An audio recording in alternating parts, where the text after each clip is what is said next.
Hello interweb, this is Dannage. Welcome back to Cattle Shores episode 19. What happened when I looked at, this junction's still a problem. As at time of filming, that junction was still a problem, but the traffic had cleared and I wasn't too upset. But I did find out after rewatching episode 18, I'd put a stop sign in. Damn it. So there we have, I'm showing you what I've done there with that industrial road. I mentioned I'd made that break, so I've split the two cargo hubs up. Still getting problems with the traffic at that point. So at that point, I have decided to switch off the harbour for a little while, just to see if that will help clear it. Now, I did want to put lane restrictions in there, but I noticed that one of my new bus routes is doing that. Oh, look, there's my new roundabout, extended roundabout intersection that I'd mentioned had been added. And I was really considering, well, everything's going right. Do I make another extra road? But no. In the end, I decided not to. So this area here is going to be the place for our zoo, or is going to form the border of our zoo. I wanted to make a loop for the tram. This was going to connect up to the other tram line, but as I'd gone past the junction already and made that little underpass last episode, I changed my mind and I just thought, well, this would be... I was originally going to put an amusement park in here, but a tram felt more like something that you get in zoos, because a lot of the zoos in the UK have those... cases where they have the little light sort of railways in them, and you get that more in zoos in the UK than you do. I mean, from what I remember, it's been years since we've been allowed out, so who knows? Maybe zoos are completely different now. Or the animals are like, there are humans, so I thought all the humans had died except for our keepers. But, well... That's important. When you're allowed to places again, go visit zoos, go visit especially sort of anything like conservation projects and parks and things, because those things need money to survive. They need your custom. So there, I've added a lot of those car park assets. Still haven't added the link to the car park asset. Must remember to do that when I upload this video. And I'm trying to put in, I did have one tram stop around the edge here. I was hoping that, like with the city park gates, I could just put a gate in, but no. Nope.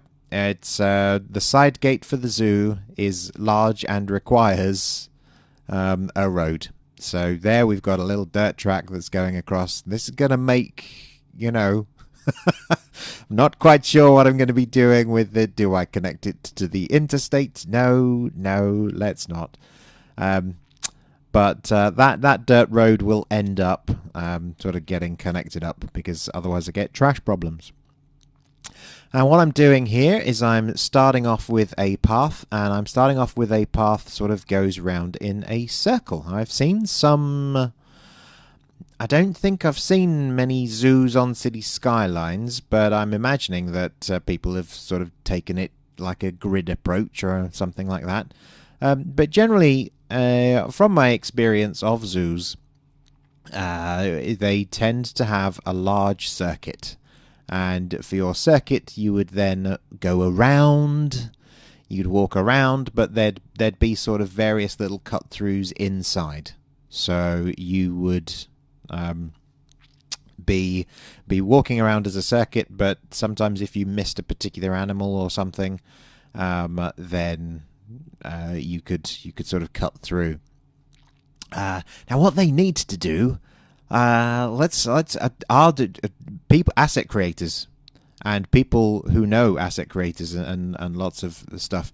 Have they made? Let's put Anarchy on. Let's get that available. Have they made some sort of gate?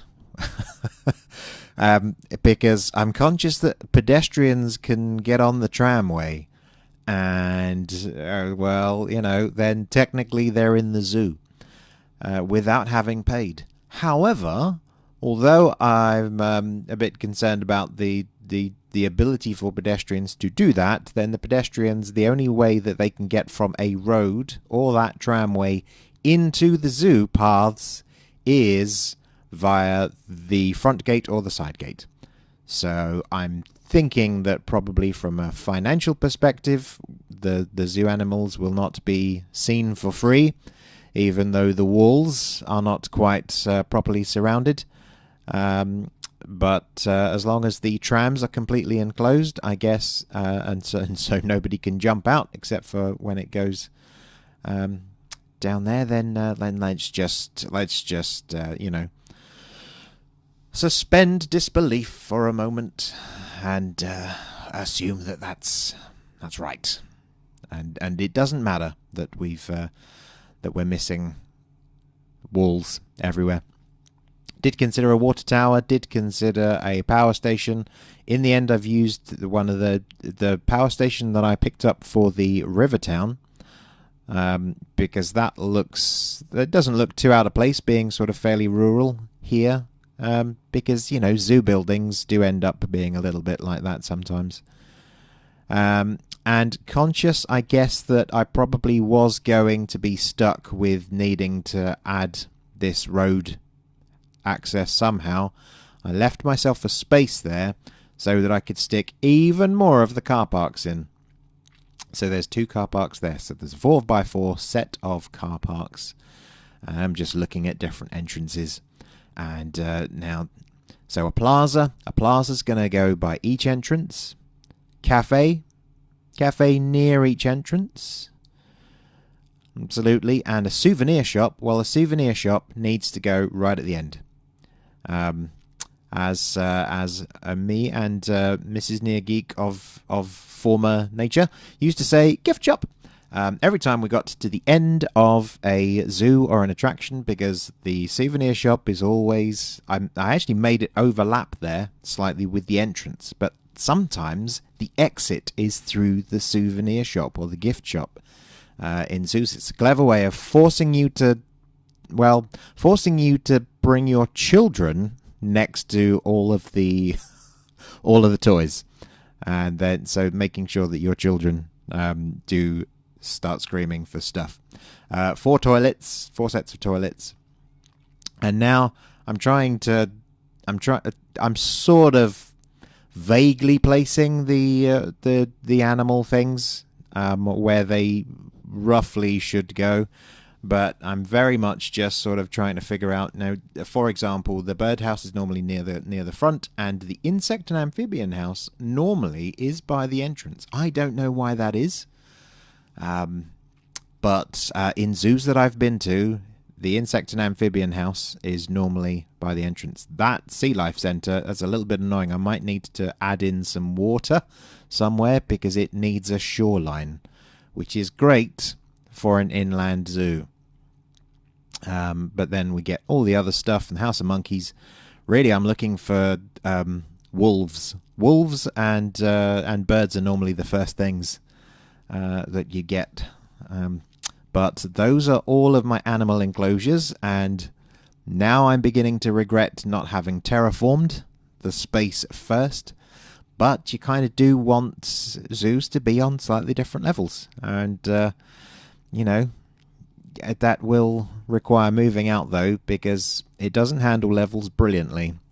And sometimes, I was pleased to see that. Now I'm just trying to find the right brush size there so that I can get about the right size, and then flatten the terrain.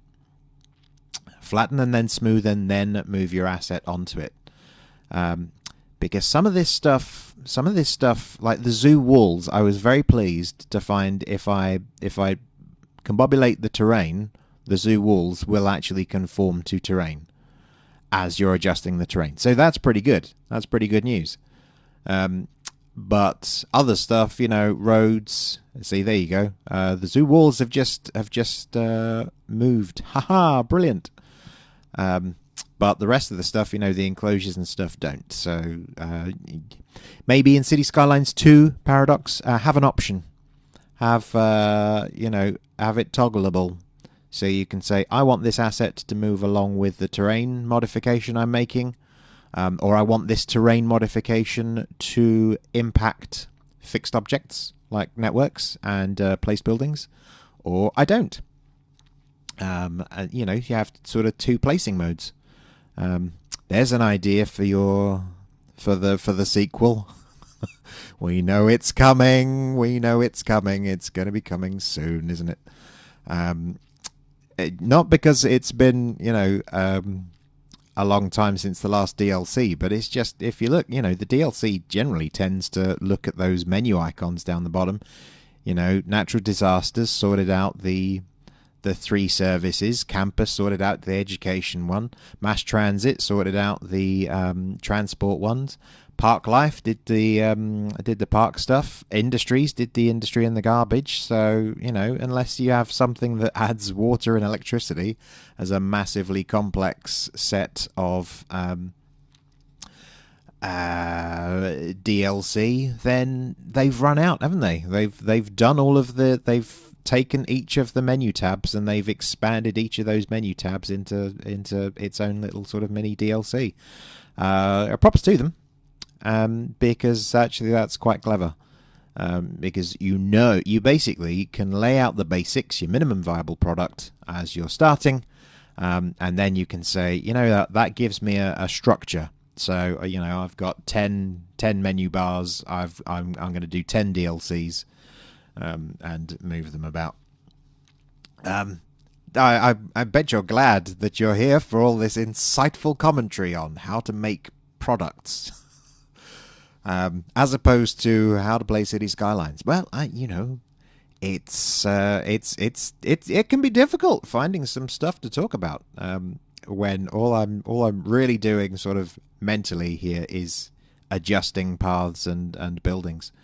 And this can be a drawback of doing the playback speed. But this playback speed is much smaller. This is just 250%. So 2.5 times speed. Because I wanted to be able to see what we're doing. And the last episode was very frantic, wasn't it? But it needed to be frantic. Hello, Blue Mantle. See, now I can put the Sea Life Center in because I've got all that blue underneath the...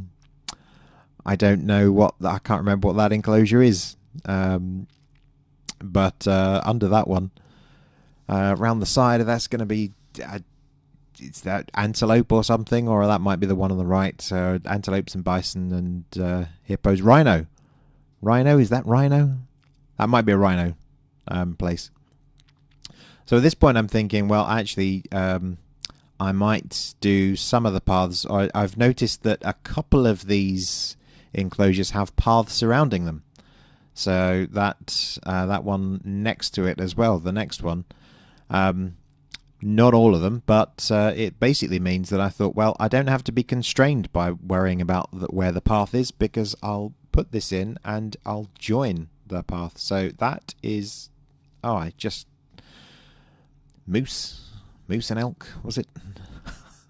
It showed up on the screen and I was about to read it. It was still it wasn't in a very good definition, but well, that one's there, and we're going to connect up. It's slightly frustrating, you know, trying to get this thing on different levels.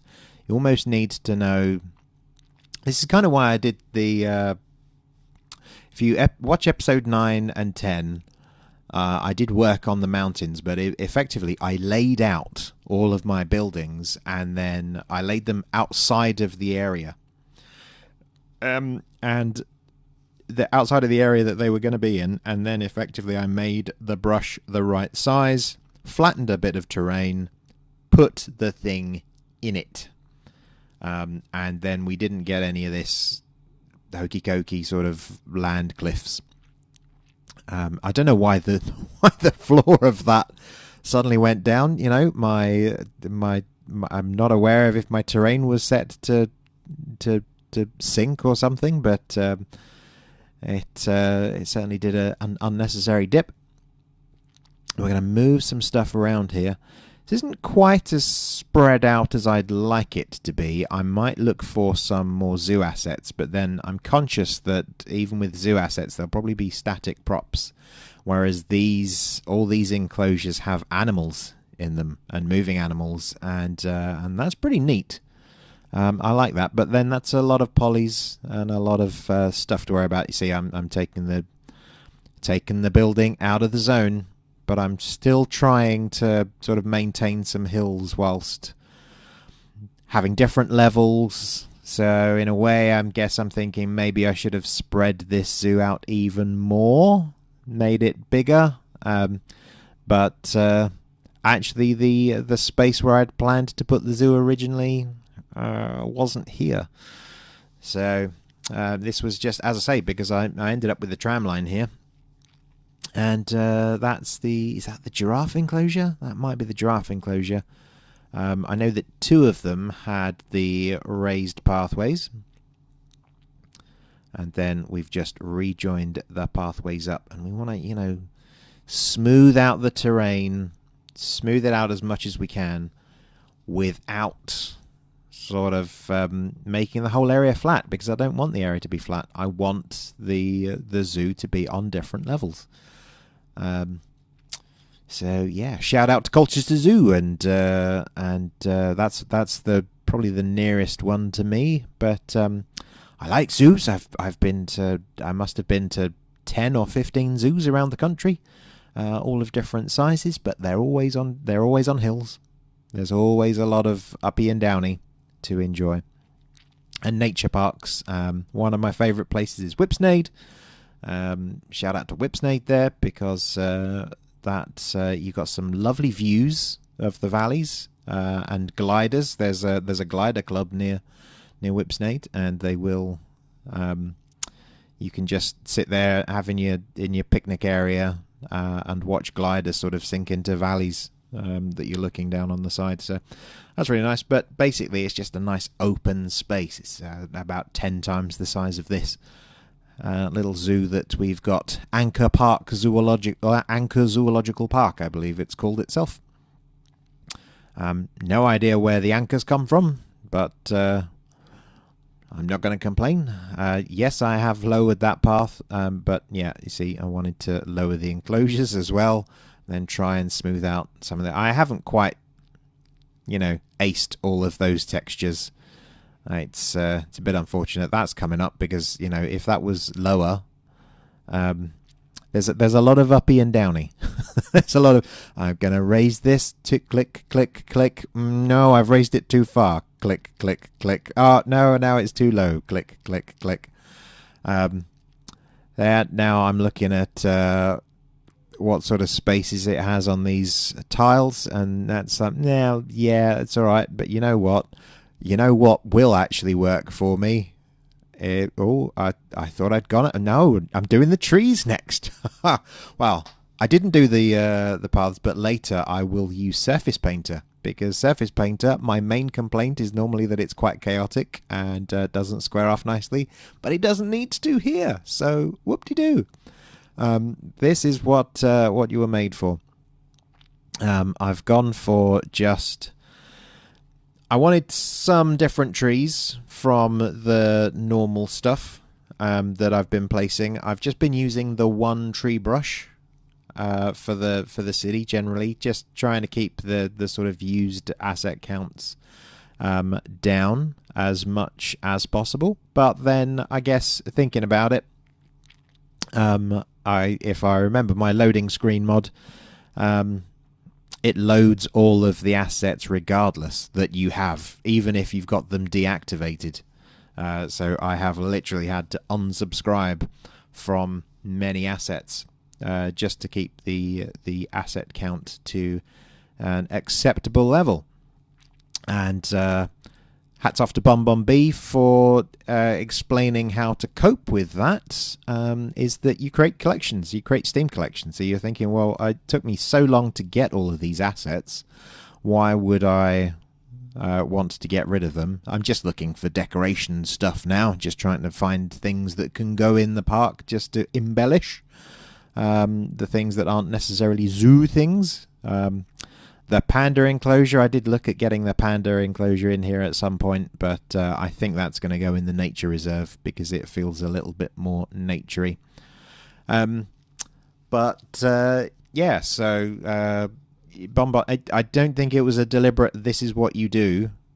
It wasn't sort of a tut, tut tutorial, whatever.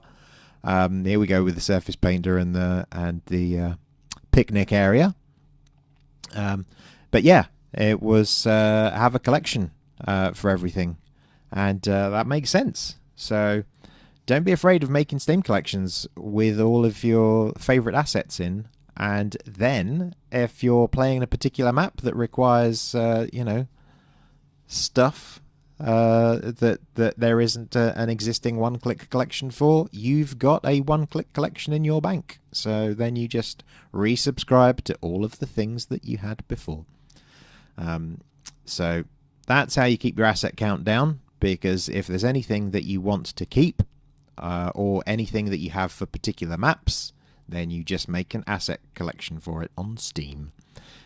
Console players, no, you don't get a massive library of downloadable stuff anyway. So that was originally intended to make you feel better, but that probably now sounded like me going, "Aha, you don't get assets." Not the intent. Please don't hate me if you're a console player. I have an Xbox.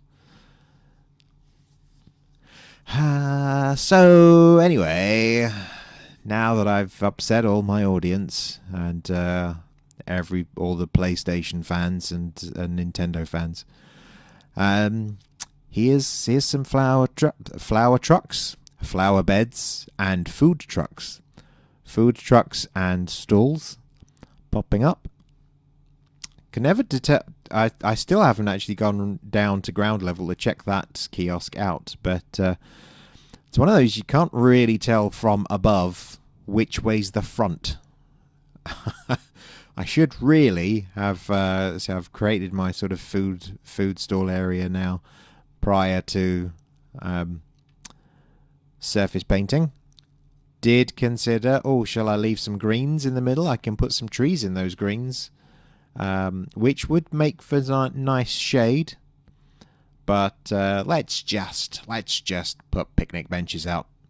Let's give people. So I did consider putting a viewing platform in, but there were no hills high enough for any sort of decent views, and that was a lean-to with a little campfire. I thought that looked nice and zooey, but then it didn't quite sort of have a purpose there, so I thought, now I'll leave it for the nature reserve. The nature reserve is going to be immense, so there's going to be plenty of space, but let's put some playground assets in.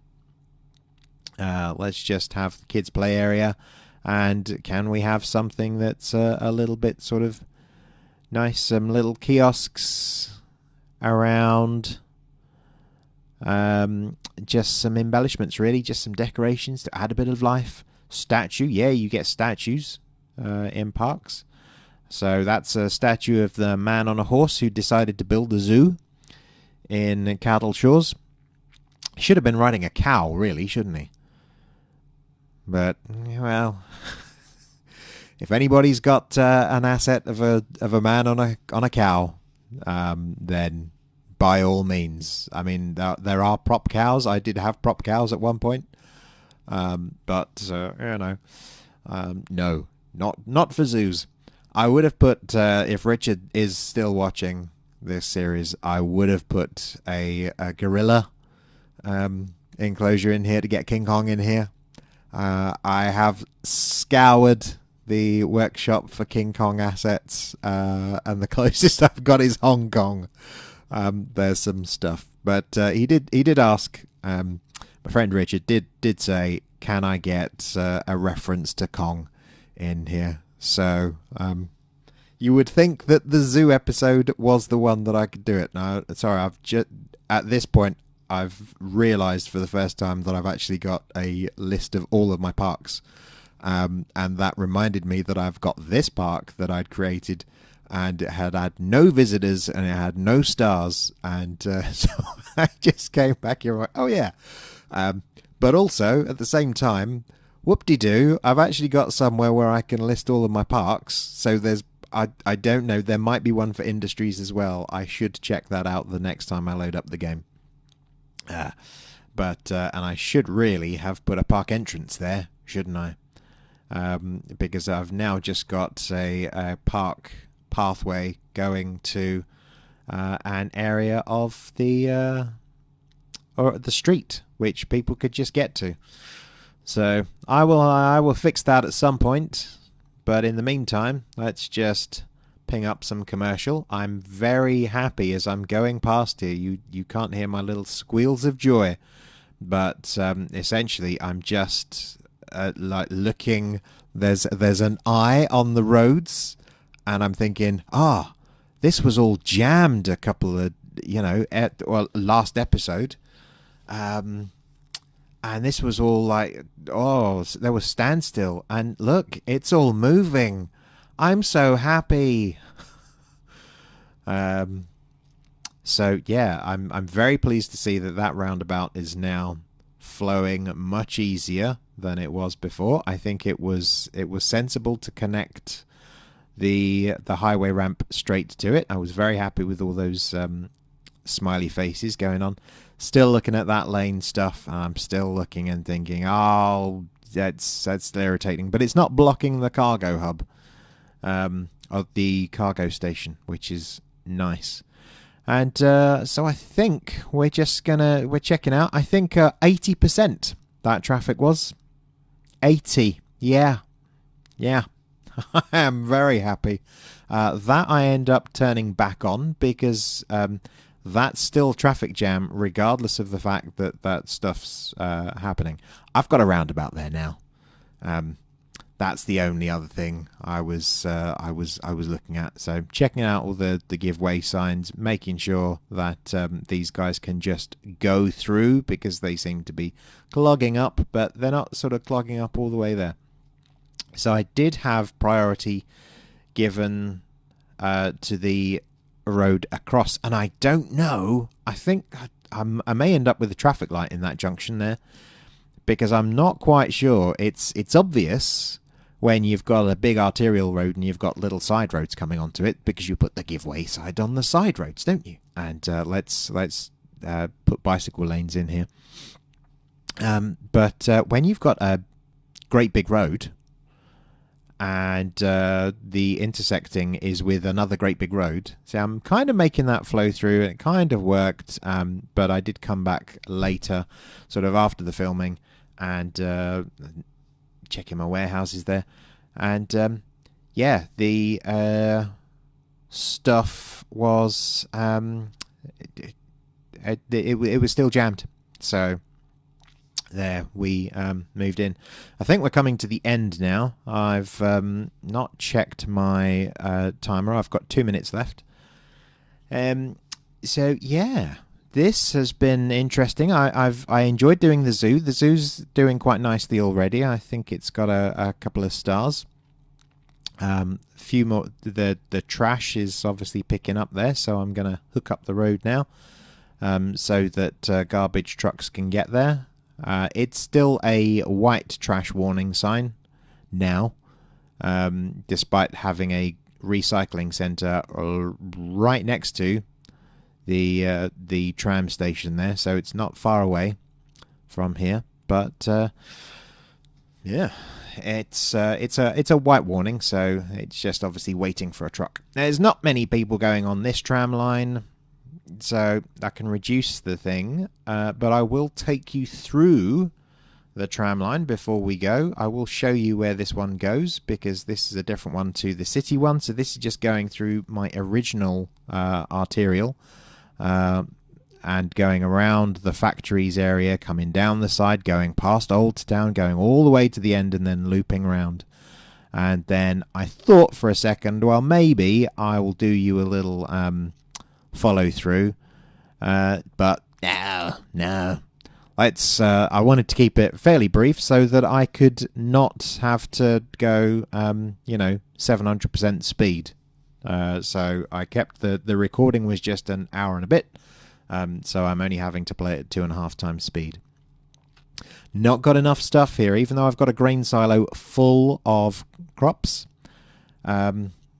but we'll fix that later. I'm liking how the city's turning out. It's filling out, so and it looks very busy. So thanks for watching, and we'll see you again in episode 20.